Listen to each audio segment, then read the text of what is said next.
Resumen capítulo 62 del libro El Libertador. María unge a Jesús. Simón de Betania era uno de los pocos fariseos que se habían unido abiertamente a los seguidores de Cristo. Él esperaba que fuese el Mesías, pero no lo había aceptado como Salvador.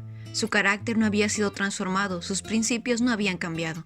Jesús había sanado a Simón de la lepra, y Simón deseaba manifestar su gratitud. En ocasión de la última visita de Cristo a Betania, ofreció una fiesta al Salvador y sus discípulos. Esa fiesta reunió a muchos de los judíos, quienes vigilaban cerca de sus movimientos, y algunos con miradas hostiles. Según era su costumbre, el Salvador había buscado descanso en la casa de Lázaro. Muchos se dirigieron a Betania, algunos por simpatizar con Jesús y otros por la curiosidad de ver a Lázaro, que había sido resucitado. Con certeza y poder, Lázaro declaraba que Jesús era el Hijo de Dios. La gente estaba ansiosa por ver si Lázaro acompañaría a Jesús a Jerusalén, y si el profeta sería coronado rey en ocasión de la Pascua. Los sacerdotes y príncipes apenas si podían esperar la oportunidad de quitarlo para siempre de su camino. Recordaban cuán a menudo había eludido sus conspiraciones asesinas y temían que ahora se mantuviese lejos. Casi no podían ocultar su ansiedad y se preguntaban, ¿qué les parece? No vendrá para la Pascua, ¿verdad? Entonces convocaron un concilio. Desde la resurrección de Lázaro, el pueblo apoyaba tanto a Cristo que sería peligroso arrestarlo abiertamente. Así, las autoridades determinaron capturarlo en secreto y llevar a cabo el juicio de modo que llamase la menor atención posible. Esperaban que, cuando se diera a conocer su condena, la inconstante marea de la opinión pública se pusiera a su favor. Pero mientras Lázaro estuviese vivo, los sacerdotes y rabinos sabían que no estarían seguros. Que existiera un hombre que había estado 4 días en la tumba y que había sido resucitado por una palabra de Jesús terminaría generando una reacción. El pueblo se vengaría de sus dirigentes por quitarle la vida a quien podría realizar tal milagro. Por tanto, el Sanedrín decidió que también Lázaro debía morir. Mientras tramaban esto en Jerusalén, Jesús y sus amigos fueron invitados a la fiesta de Simón. En la mesa de Simón estaba sentado a un lado de Salvador y al otro lado estaba Lázaro. Marta servía, pero María escuchaba fervientemente cada palabra que salía de los labios de Jesús. En su misericordia Jesús le había perdonado los pecados y había llamado de la tumba a su hermano, por lo que el corazón de María estaba lleno de gratitud. Ella había oído a Jesús hablar de su muerte cercana y había anhelado honrarlo de alguna forma. A costa del gran sacrificio personal, había comprado un frasco de alabastro con un costoso perfume preparado con esencia de nardo, con el cual ungir el cuerpo de Jesús. Pero muchos declaraban que él estaba a punto de ser coronado rey. Su pena se convirtió en gozo y ansiaba ser la primera en honrar a su Señor.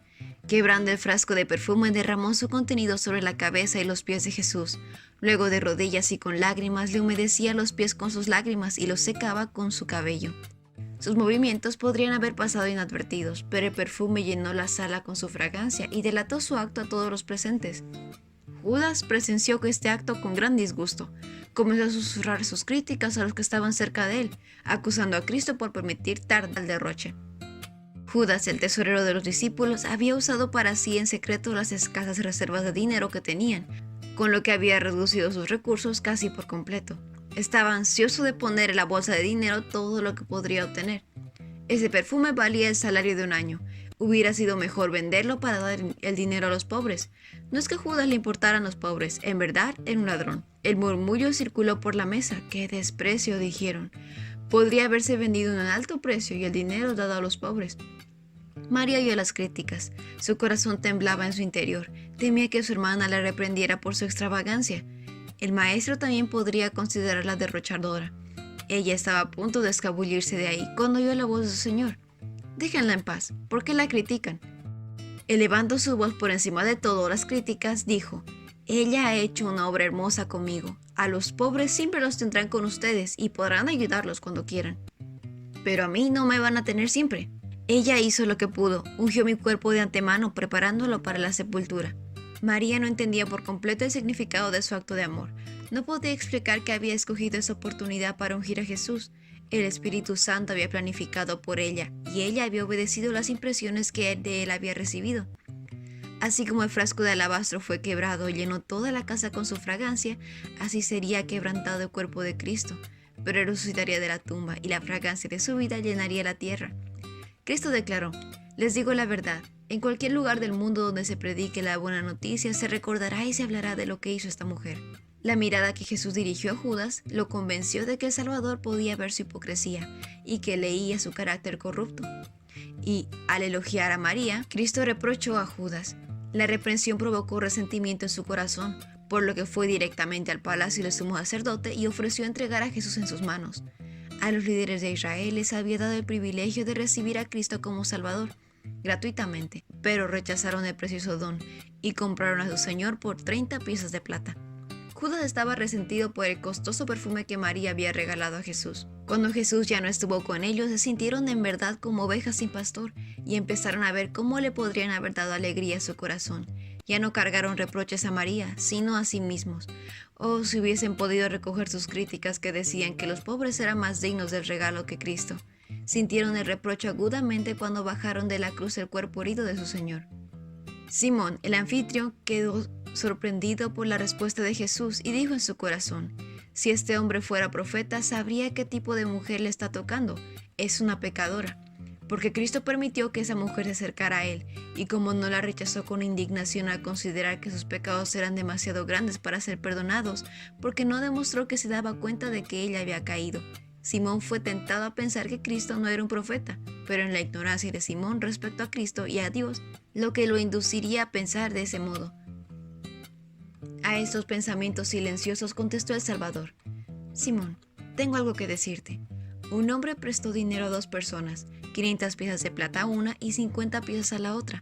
Sin embargo, ninguna de las dos pudo devolver el dinero. Así que el hombre perdonó amablemente a ambas y descanceló la deuda.